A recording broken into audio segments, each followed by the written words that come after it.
a photo. Robert Myers, you have taken a good stance. And I now, was looking forward to meeting you. Your Excellency, you can hold this between the two of you, the Yes, presentation. this is what has been.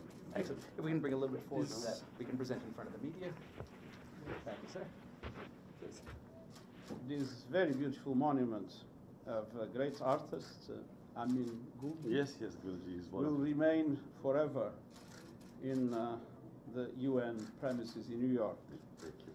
And when we see those hands pointing to the sky, but also those hands united, they represent, I believe, a symbol of hope and a symbol of solidarity. And having been High Commissioner for Refugees for 10 years, I can testify that the people of Pakistan is a remarkable example of solidarity. Thank you. For 10 years, Pakistan had the largest numbers of refugees in the world when I was High Commissioner, but before it was already happening, and it went on afterwards. And those refugees were always accepted as brothers and sisters with an enormous generosity and with a dramatic impact in the economy and the society and sometimes the security of Pakistan itself.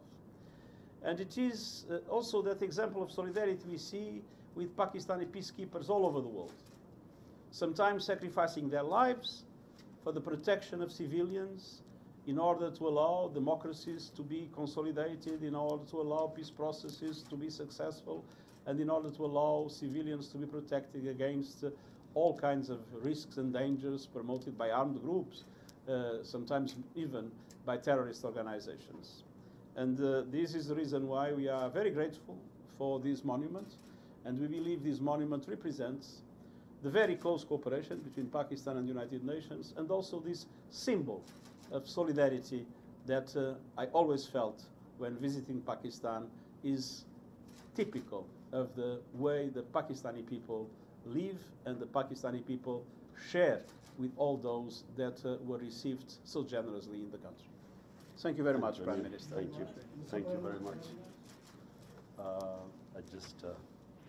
First of all, thank you for receiving me here.